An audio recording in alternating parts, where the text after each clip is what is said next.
come back. We do have a number of exhibits currently at the museum, so Geneva Historical Society Museum. We have Educated Citizenry, which is closing in mid-April, I believe. I don't have the exact date here, but if you have not seen it, do stop by and see it. It's all about education in Geneva. We have our community curator, which is featuring Karen Colizzi Noonan's theater model collection right now, and that will be there through the end of March. And My Geneva Is, which is photos with captions by members of the community, and each one conveys what Geneva is to them. And that's a really very local, very particular exhibit. So that's interesting to see if you get a chance. Right now we have an important fundraiser going on, our online auction, which runs through April 3rd. You can visit our website to get the link to go to that, and please do check it out and make a bid. Later this week, Antiques Club, working with us, will have their monthly program, which is going to be Finger Lake Scenes in 3D, which is presented by Dan Weinstock on Thursday evening. That's also on Zoom, and you can register on our website. Our History Sandwiched In for April is coming up as well, Two Truths and a Lie, Geneva edition. Our archivist will do the game Two Truths and a Lie using Geneva trivia, and that'll be online April 7th from 12:30 to 1:30 in the afternoon. That's a lunchtime program. We have 2 more programs after tonight in our spring lecture series, all of them on Zoom. Ronnie Frischman on April 14th will do Nina Allender, the suffrage cartoonist. She's written a book about her, and we'll talk about that.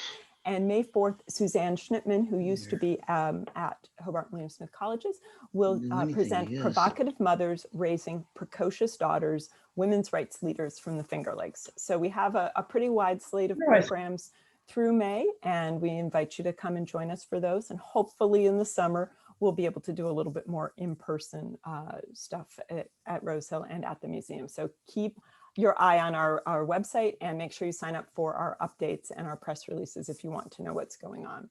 So those are all my ads. I do want to introduce our speaker this evening. We are joined by Tricia Lewis Noel, who graduated from Geneva High School and received her BA in American Studies from Wells College and an MA in American History from Virginia Commonwealth University, which is in Richmond. She worked for Colonial Williamsburg, the Virginia State Archives, and many other museums and historic sites before becoming the executive director and curator of the Yates County History Center in 2018. And this evening, she is going to share with us A Dangerous Freedom, Abolitionists, Freedom Seekers, and the Underground Railroad in Yates County. And so I will turn things over to Tricia. Thank you. Thank you for having me. I want to apologize in advance if my dog barks. So I'm going to be discussing the history and background of Yates County a little bit, and I'm going to talk a little bit about the background, what started the abolitionist movement in Yates County, what was going on there at the time. Then I will discuss the particular abolitionists that we have chosen to represent in our exhibit. So Yates County, the first non-native settlers of Yates County came starting in 1788. They were in by about 1790. That was a group that came up with the Public Universal Friend, and I will be discussing them in a minute. The county was formed in 1823 from Ontario County. Penang is the county seat. We have 9 townships: Middlesex, Italy, Potter, Jerusalem, Benton, Torrey, Milo, Barrington, and Starkey. We have 4 villages: Penang, Dresden, Dundee, and half of Rushville. And we are bordered by 3 Finger Lakes, so it's a little unusual: Canandaigua, Keuka, and Seneca. A lot of the abolitionist activity that you're going to see in Penang is focused in 2 specific places. One is the village of Penang, and the other is the township of Starkey.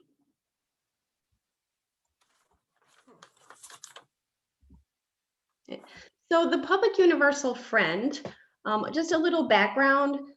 The Public Universal Friend was born in Rhode Island in the 1750s and born as Jemima Wilkinson. In 1776, Jemima Wilkinson became sick with probably what was typhus and went into a coma. upon waking, declared that Jemima was dead and that their body was now inhabited by a genderless spirit. And from then on did identify as genderless, and changed their name to the Public Universal Friend. At that point, they gathered some followers, moved to the Philadelphia area, gathered more followers, and then in 1788, sent up some representatives from the committee or from the sect to start settling in Yates County. And the Friend came up in 1790. And the Friends were a little unusual. The Friend herself had a friendly relationship with the local Native Americans. There were Seneca in Yates County. The Friend also strongly opposed slavery. And this is likely because they were raised as a Quaker, as were many of the followers in the sect, and actually convinced one follower, Judge Potter, to manumit his slaves that he had brought with him. The Friends also took in a freedom seeker, a woman who escaped slavery, and she joined the community and worked in the Friends' house. After the sect died out in 1840, most of the followers stayed in Yates County. And so a lot of those characteristics of the sect were carried on by their descendants. So the push towards abolitionism, friendly relationships with Native Americans, a lot of the leadership roles in the Public Universal Friends went to women. So there's an early push for female leadership in Yates County, and those things likely affected a lot of the descendants and then residents of Yates County even after the sect disappeared. And you're going to see this mirrored later on in the Second Great Awakening. So the Second Great Awakening, that starts in some areas around 1790, and that goes to about 1840. That is a powerful religious movement. And it's particularly strong in Western New York, which was called the Burned Over District because of that religious intensity. So what happened was many Protestant sects experienced huge growth and revivalism. Now those marks there that you see on the map, those are actually known revivals. So as you can see, it was very heavy in Western New York. And in Western New York in particular, unlike the rest of the country that experienced the Second Great Awakening, we see the development of new sects.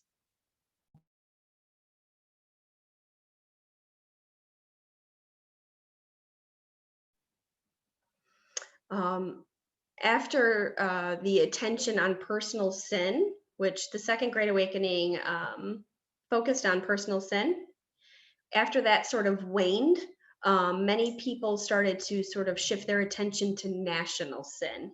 And that's when you see, as the Second Great Awakening's religious intensity wanes, you start seeing a focus on reform as people want to obliterate national sin. Slavery is one of the biggest ones. You also see an excessive amount of alcohol consumption, and the temperance or abstention from alcohol is another goal for a lot of reformers. Also, granting of women's rights starts, the push towards women's rights starts at this time because women have virtually no rights, and that is also considered a national sin by some people in the reform community. So those are the top three reforms that come out of this burned over district in Western New York.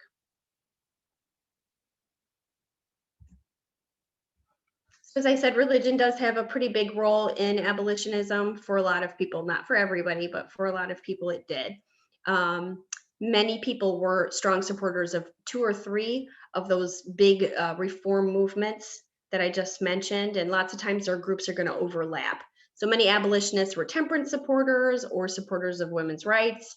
Many Christian women who were brought into the temperance movement began to become interested in abolition and women's rights also. So you're going to see a lot of the same names overlapping in these different movements.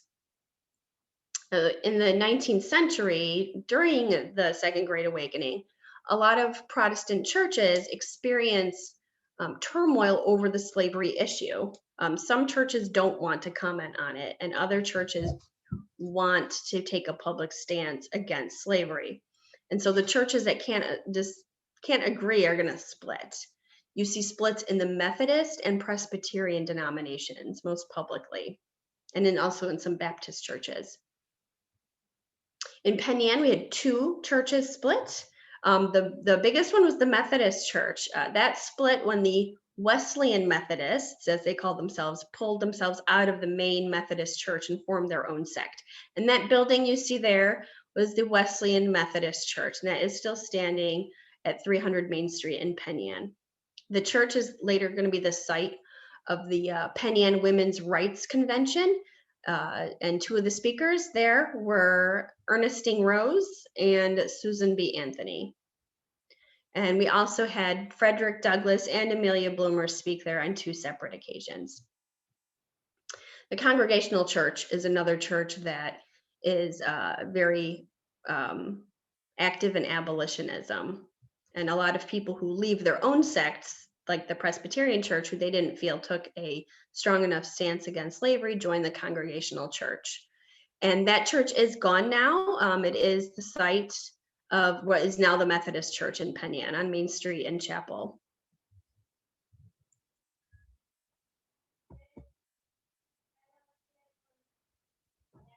All right, so we have fugitive slave laws, and I want to talk a little bit about the risks of escaping slavery. A lot of people did not escape from slavery because it was very difficult and very, very risky. And a lot of people who did not approve of slavery did not help people either because, again, that was very risky. That was a felony. So enslavers, because of the heavy precedent towards Southerners in Congress early in the century, enslavers in the Southern states received help from the federal government with the fugitive slave laws. The first one was passed in 1793. That ensured that freedom seekers could be retrieved and re-enslaved, even from states where slavery was illegal. So people were permitted to go into states where slavery was illegal and take people back into slavery. The same act proclaimed anyone caught aiding or abetting freedom seekers would be fined $500, and that is worth about $13,000 today. These laws lead directly to the development of the Underground Railroad. Now, in 1850, the fugitive slave law is strengthened. It actually penalizes local officials who don't apprehend freedom seekers. They will be fined $1,000. Those assisting freedom seekers are subject to a $1,000 fine and 6 months in prison. The freedom seeker could not request a trial with a jury. They would be sent back to enslavement immediately. Slave catchers, now if you were an enslaver in a slave state and someone did escape, if you could afford to, you would hire a slave catcher. And these were people who were legally permitted to come into the northern states and search for runaways. And in some instances, they abducted people who were freeborn in the North, and that was known to happen. Slave catchers were notorious in non-slave border states, and frequently people of both races worked to thwart them in their searches. Now, northern states with heavy abolitionist populations, such as New York, Vermont, and Massachusetts, openly protested the Fugitive Slave Act of 1850. Many pointed out that those in favor of states' rights were using the federal government to further their agendas. And during the Civil War, Black men who joined the Union Army were threatened with re-enslavement if caught in Confederate states. The white officers were executed. Confederate troops who raided southern Pennsylvania in the weeks before Gettysburg kidnapped many local Black people and carried them back to Richmond for re-enslavement. And not everyone made it back after the war either. So, and that happened to several thousand people. So the phantom of being caught and re-enslaved haunted people even after they escaped to the North. All right, now I'm going to talk about the specific abolitionists of Yates County. And I think we all know that, almost every community around here has areas that are supposed to have been on the Underground Railroad. We had to be very careful with this because it was illegal. People obviously did not shout from the rooftops that they hid slaves or aided or abetted freedom seekers in any way. Most people would not have known who the other was and, you know, the next person. So the people that we chose are ones that we know were active in abolitionist circles. We know that they likely aided freedom seekers because of interviews that were given after the war, and also by freedom seekers themselves who confirmed their status. All right, so I'm going to go kind of in chronological order here. Our first is Joseph Jones, and he was in the village, what is now the village of Penang. He was a surveyor. He was born in Pennsylvania in 1773. He was a Quaker, and the Quaker Church is the first denomination to publicly condemn slavery. In 1790s, he moved to what is now Yates County, and he was a surveyor. He wrote most of the early deeds and our first map, and I will show you that in just a minute. He was a strong Quaker to the point where he was just called Friend Jones by people in Penang, and he belonged to a sect called the Hicksite Quakers, and the Hicksites had broken off of the mainline Quaker community because they were much more progressive about publicly fighting slavery, and they favored women's suffrage. So he was a Hicksite Quaker, and his faith really led him to his involvement in the Underground Railroad. His residence was at 225 Main Street, which is no longer standing. And this was possibly where he hid people. He had connections with Isaac Lanning in Lakemont, who I will be discussing in just a moment. The escaped slaves caught by slave catchers in Lakemont that I'll be discussing in a minute were instructed to go to Penang and find Joseph Jones. So they definitely had connection with each other. We also believe that Joseph Jones was connected as a spur on the elaborate web of Quaker-run escape routes in northern Pennsylvania. There was an area called Wolf Run in near what is now Muncieville, Pennsylvania, and we believe that through family and friends there, he was connected to those people. Jones died in 1849 while he was sitting in a stagecoach in Geneva. His son Richard joined the Union Army at the age of 48. He very much wanted to fight, so he dyed his hair black. And that is a picture of Richard there in the upper corner. We don't have a picture of Jones, his father, Joseph Jones, but that is Richard. And he tragically died a month before the end of the war. He died of disease at City Point, Virginia. He was an ardent abolitionist and temperance advocate and won some local fame as an eloquent speaker on behalf of these reforms. He often sheltered fugitive Negro slaves attempting to reach Canada, and it is believed his home was a recognized station of the Underground Railroad, unquote. And that was in his obituary. He was a son of Joseph Jones, formerly known to our aged citizens as Surveyor Jones. His parents were of that unobtrusive class generally known as Quakers, and probably owing to his early training that he was ever an abolitionist. So really we have sort of father and son here working towards abolition. And this is the 1823 map called the Jail Liberties that was drawn by Joseph Jones. And this is the core of the village of Penang. You can see if you're familiar with the village, you can see the courthouse square right there. And it does appear to be upside down, but this is how he drew it. All right. Next, I'm going to discuss Isaac Lanning. Now, Isaac Lanning is one of those town of Starkey abolitionists. There was a group of men in the Lakemont and Dundee area that formed an abolitionist society pretty early on in the 1830s. And he's one of the most vocal members of that group. He's one of the sort of small minority of Yates County residents that moves up from New Jersey. He came in 1806. His family settled in Eddytown, which is now Lakemont, if you're familiar with that area. He attended a log cabin school, and then he trained to be a blacksmith. He eventually opened his own shop in Lakemont. He was the first to run a blast furnace in all of Yates County. He fought in the War of 1812. Then he came back to Eddytown. He married 3 times and had 8 children.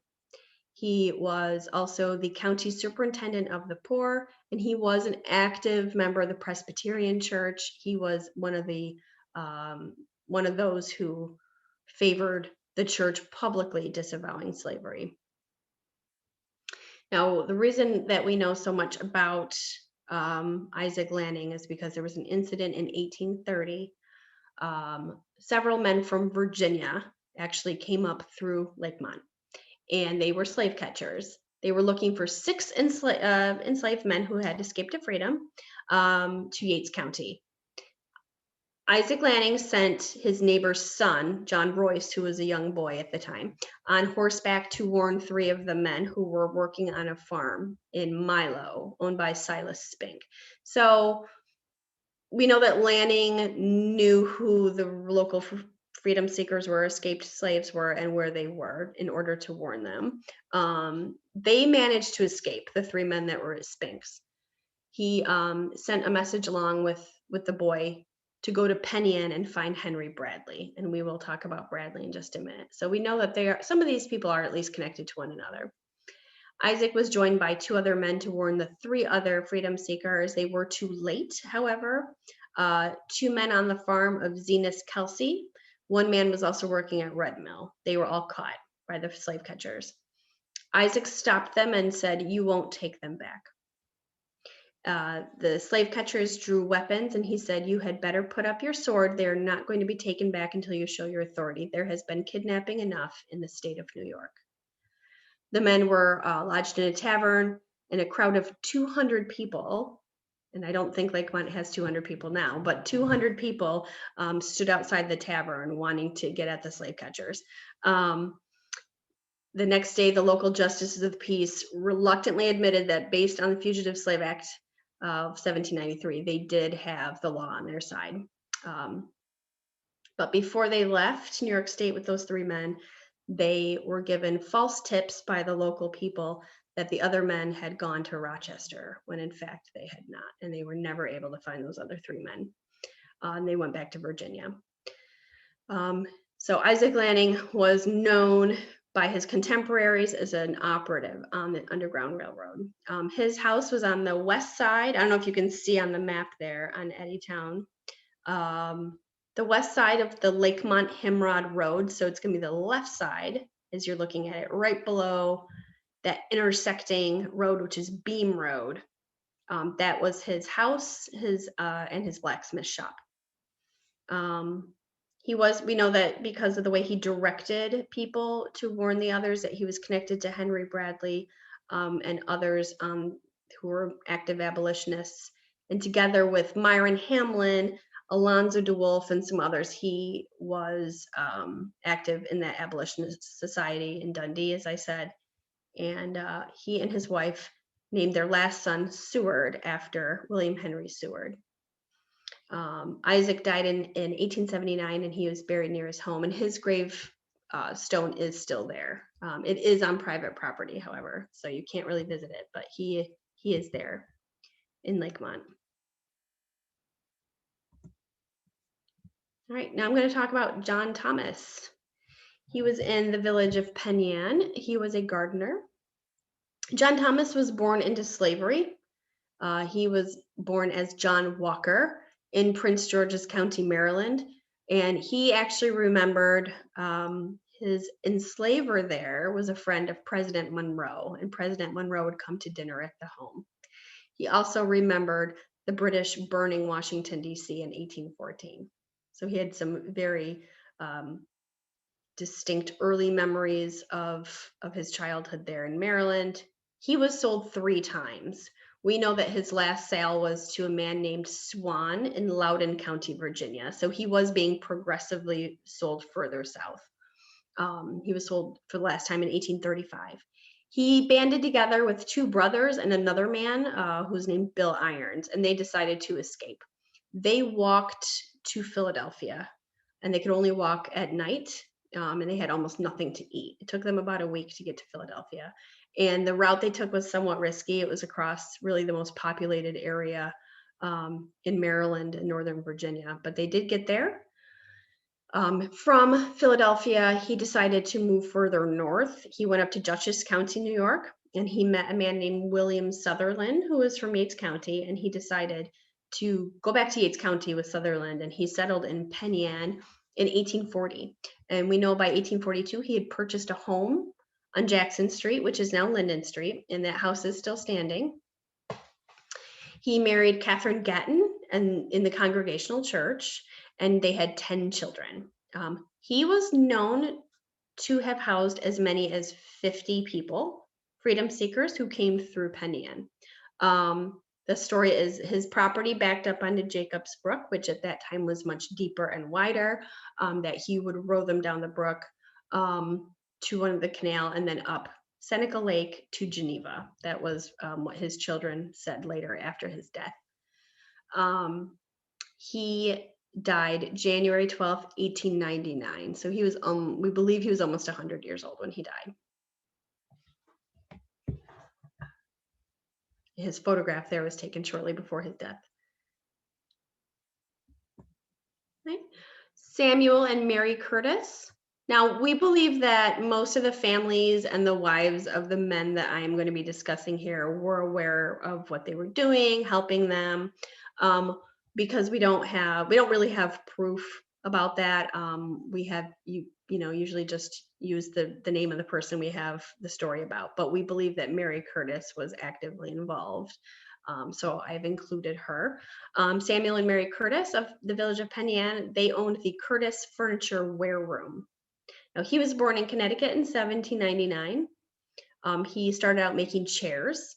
He arrived in Penang in 1824 with a wagon full of goods, and he spent the next 46 years selling furniture in Penang. He was married 3 times. He married his 3rd wife in 1831, Mary Phillips Peck, and they resided in a large house on the corner of Clinton and Benham Streets, which is still standing. In 1836, he built a 4-story shop on the corner of Clinton and Main Streets, and it's where the Episcopal Church is now, expressly to make and sell furniture. And this is sort of a new idea of having a large wareroom factory for one item. And people thought it was incredibly stupid, and they called it Curtis's Folly, but it was in business for 30 years. And he was a well-known supporter of abolition and faithful to the temperance cause, and he was known to give speeches on both of these topics. Now, the home that he lived in that you see on the bottom right-hand side, and that is a current picture, it was what we would call a Vermont style house. So it had an attached barn, and the barn would be attached by a covered walkway in the back of the house. Under this barn, and I have been in here, I took a picture of it, there is a room that is not connected to the rest of the house. It's not connected to the main cellar or any other room. It's below a pair of detachable stairs. So when you remove the stairs, there is a hole, and you would crawl through that, and there's quite a large room underneath. They called it the earth room, and so there's the opening right there, top right. They called that the earth room, and it was rumored that freedom seekers would hide in that room temporarily. It's also possible that people stayed in his furniture shop or factory, which was quite large. And it was also just a few blocks from his home. It was also just a few blocks from John Thomas on Jackson Street. Now, at least one man we know, Maxfield, who settled in Penang after the war was over, stated that he had in fact stayed in the Curtis's home in that earth room temporarily until he was able to move on. So we believe there is some truth to that. So Samuel Curtis died in 1871, and his son Pearlie said that on his deathbed, his father asked if they would close up the earth room.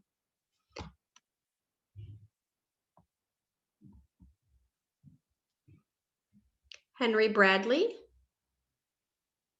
Right. Henry Bradley was born in Cayuga County in King Ferry in 1796. He is the son of the original settlers of King Ferry, Jabez and Esther Bradley.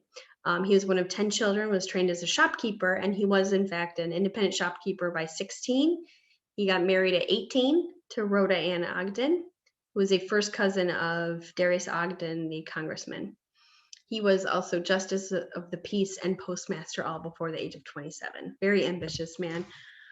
He arrived in Penang in 1823, which was the year that Yates County was formed. He became very active in business. He set up a grocery. He rented several buildings to set up new stores. He also started to purchase a lot of real estate up and down Main Street and up and down Head Street, which is now North Avenue. He and his family lived in a house on Head Street. And they also owned a house, which is still standing, 351 Main Street. And you can see that there on the bottom.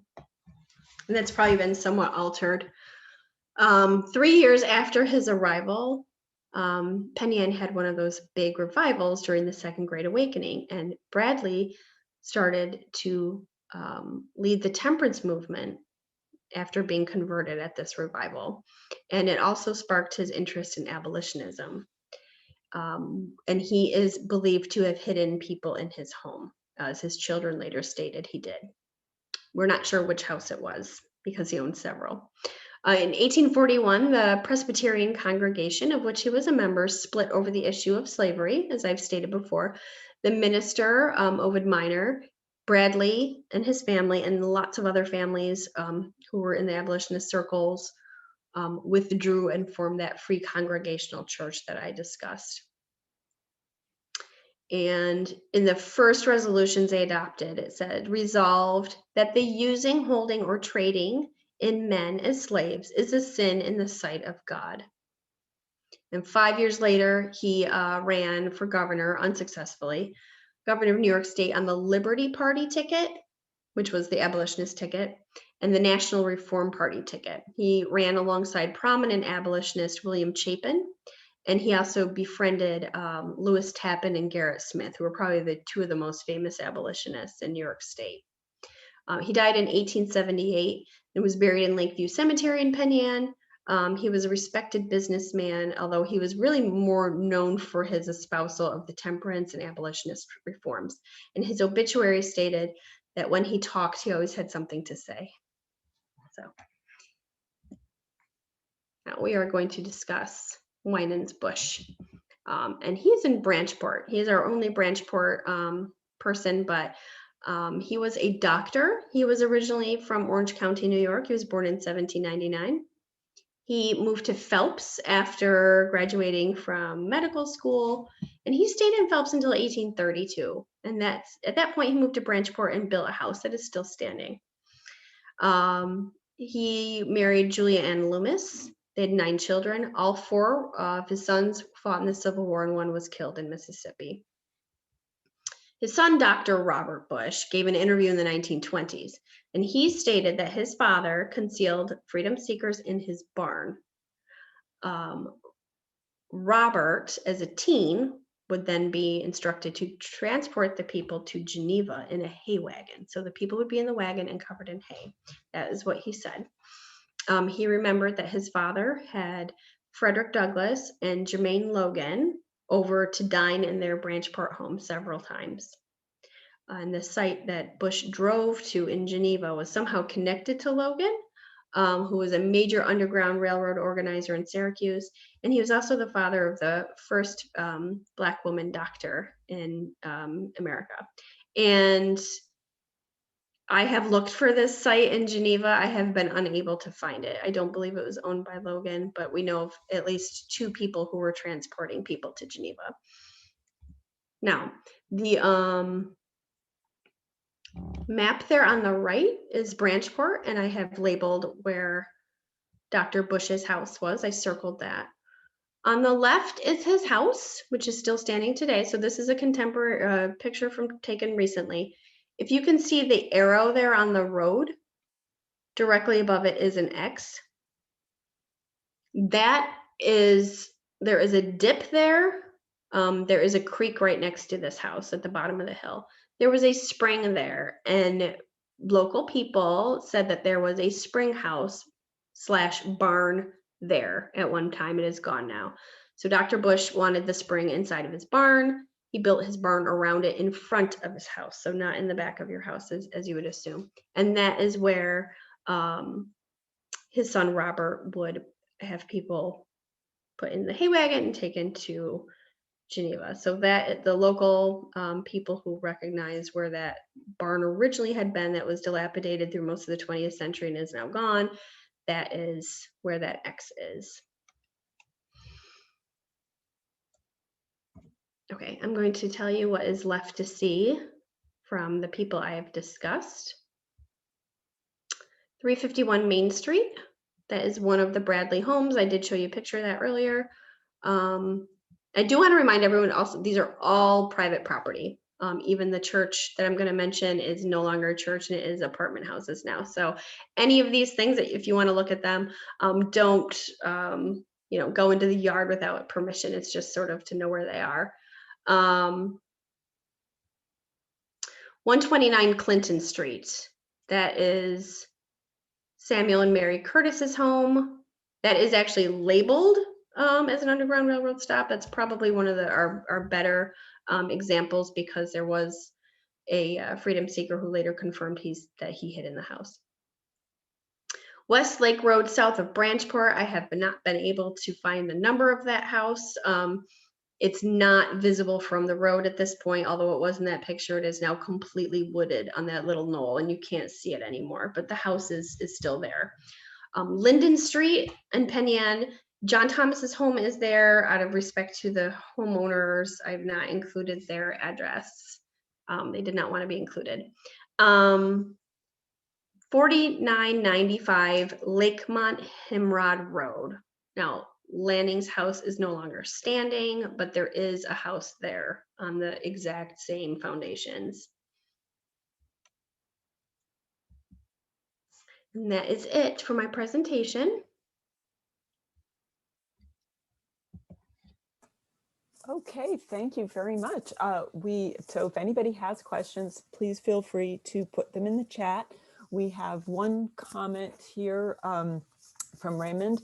Since there was a strong split concerning slavery, is there any record of local people alerting authorities about those helping hide and/or transport freedom seekers? We have not found that any local people alerted the authorities that people were doing this. So it pretty much stayed under the radar. I think it either stayed under the radar or people knew and didn't really mind. We don't know. There was a faction in Yates County that wasn't necessarily pro-slavery, but they were anti-abolitionists. They were sort of the let the South do what it wants sort of group. And you can tell from the newspaper, there was a newspaper. There was quite a lot of newspapers at that time, but one newspaper in particular is very anti-abolitionist. We don't know, however, that anyone ever alerted any of these people. Yeah, I think it's the same situation in Geneva. The Democratic paper, of course, was very much opposed to abolition, whereas the Republican one was somewhat more, not exactly supportive, but a little more open to it. And that has been a question that we've had as well about Geneva, was what was going on and who was involved. But yeah, the fact that it's secretive and illegal means it's a little hard to track down as a historian. Yeah, and it is. It makes it very difficult. You always hear, and there's of course local myths. So another big thing that people did tell me repeatedly that was the Esperanza was on the Underground Railroad. Somebody did ask about that. I'll interject. Okay. What about Esperanza? So you can address that now. On the Underground Railroad, it was built by slave-owning Virginians. They were not in support of abolition at all. Now, before Esperanza was built by the Rose family, there was a community there called Esperanza. So it could be that over time, the two have become conflated, and maybe there were some people there originally that supported abolition, but it's pretty early for that. Abolitionism is relatively unpopular until the 1830s, 1840s. 18th and early 19th century people that were abolitionists were sort of a different animal than later abolitionists who were pretty firm in their support of actually freeing enslaved people. Early on in the 18th and early 19th century, you're going to see people who considered an evil but don't necessarily know of any legal action that they want to take. So then I please do put questions in the chat. We don't have any.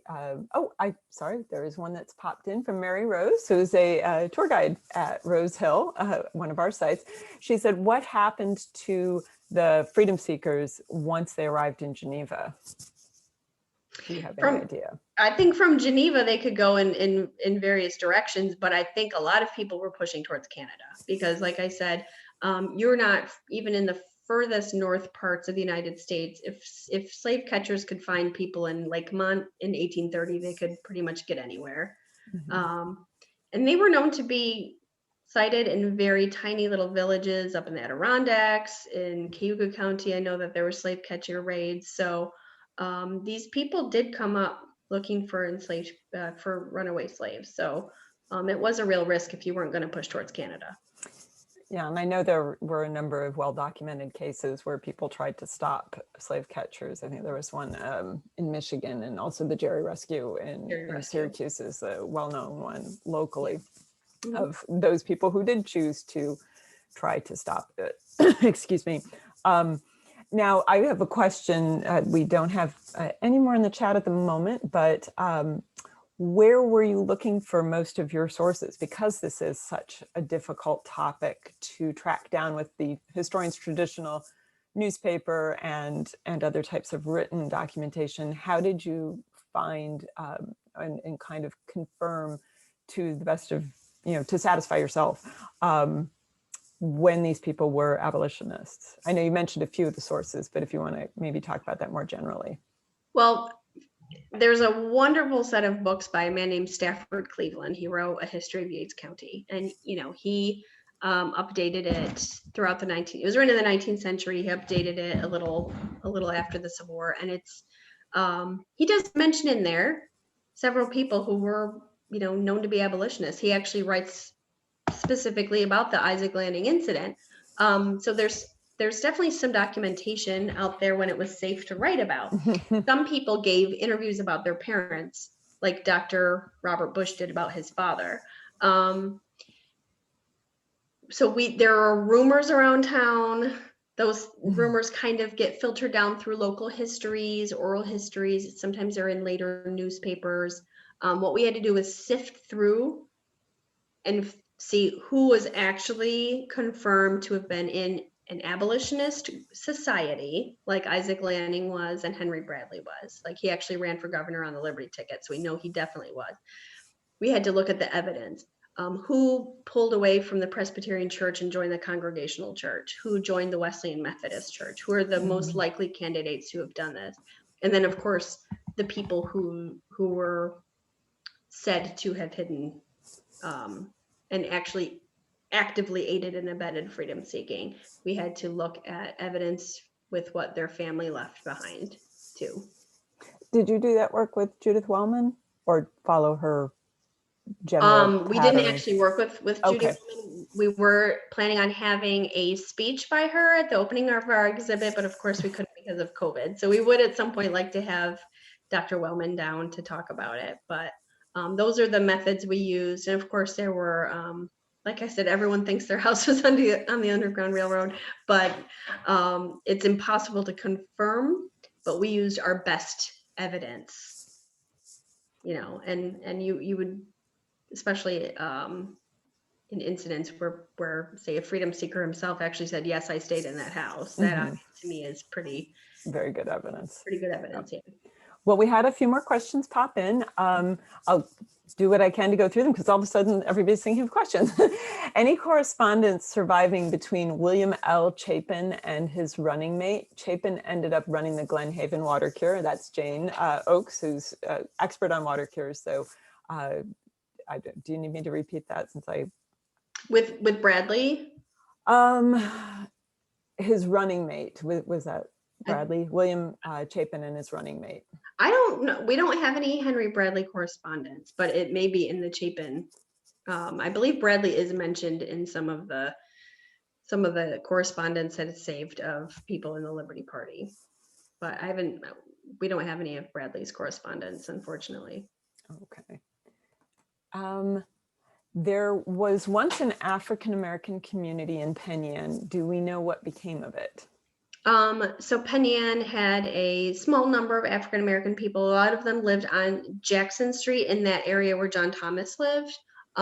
We believe that a lot of people in that community moved on to bigger communities in the 20th century, into Geneva, into Rochester, and other towns.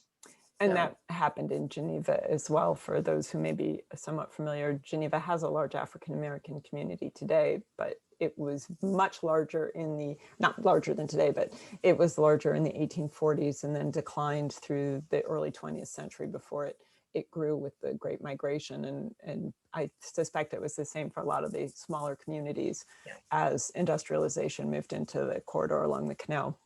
The opportunities were much bigger. And of course, if there's more of a community of people who share your culture and heritage, you might be drawn there as opposed to staying in some of these small communities. So that sounds like a similar situation. we think that some of the people in Penang were connected to some families in Geneva and moved up to Geneva because of a better, just a bigger community. And well, you mentioned a Gayton, one of the men marrying a Gayton, and I know there were Gaytons in Geneva at that time. Yeah, Gaytons in Seneca County as well. And I don't believe that any of John Thomas's descendants stayed in Penang. That's a good example of that. We believe that they all moved on. We looked. Okay. Now, somebody also asked, do you know, I think it's when, there's a letter missing. Do you know when Austin Stewart stayed in the area? I do not. Okay. Sorry. And then Marty asks, was there any connection between the Swan family you mentioned and the Swan family associated with Rose Hill? I don't believe so. That was something I thought about as well. But the Swans that were the enslavers of John Thomas were in Loudoun County, Virginia. The Swans at Rose Hill were from New York City originally. I know the Roses were from Virginia, but there was no connection between them and the Swans. And I believe the Swans there, Marty, for your and everyone else, the Swans were New Englanders prior to Robert's family moving to New York City. They were from the somewhere around Boston area. So as far as I know, no roots in the South that we're familiar with. Yeah, I did far enough back, maybe. Swan, the enslaver of John Thomas, and he went. He was in Hillsborough, which is a very tiny village in Loudoun County. He went from owning no slaves in the 1830 census to having dozens and dozens. I think near 100 in 1840. Wow. And so it's very, that was surprising to me.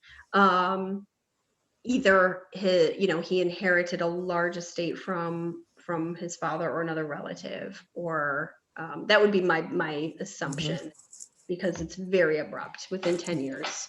And so John Thomas's whole family, I believe, was sent to the Swan estate. Mary Rose has a question. Are there any records of the abolitionists in Yates County being arrested and fined? We did not find any. We didn't find any, no. Check into the affiliations of the sheriff. Yes. I do think that on a large scale that, Yates County is a pretty thinly populated county. A lot of people are related, and I think a lot of people may have been of the same opinion. It's just that some people were active about it and others maybe were not. But as you see with what happened in Lakemont, 200 people showing up at that tavern to get at those slave catchers, it was not a popular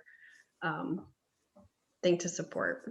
And I think too that even those who might not be willing to be abolitionists, they didn't like the idea that you were going to come in and take people from New York State, that there was all of that political Yeah, an invasive feeling. Yeah, the states' rights issue and the idea that the South was already dictating so much of American political choices that I'm sure there were a lot of people who were just angry about that. Yes. Oh, we got a new message. There's also a number of compliments to your program, so I will pass that along as well.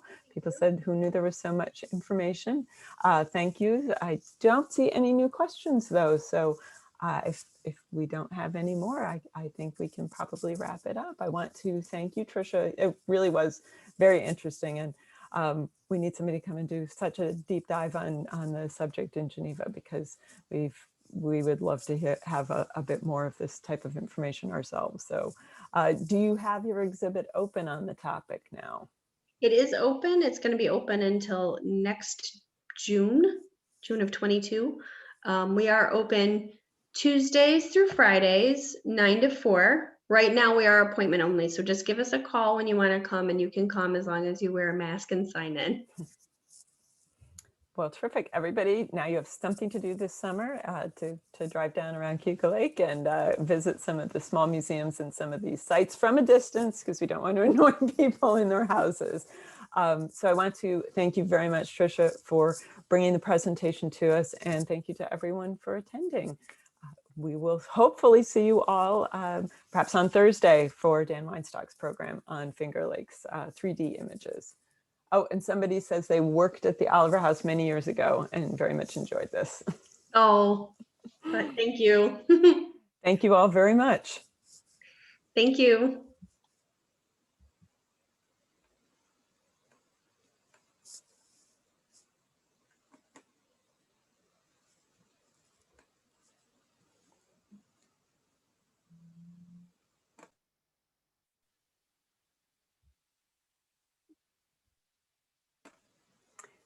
Carrie, do you need anything else from me? No, I think we're all good. Let me Okay. stop the video.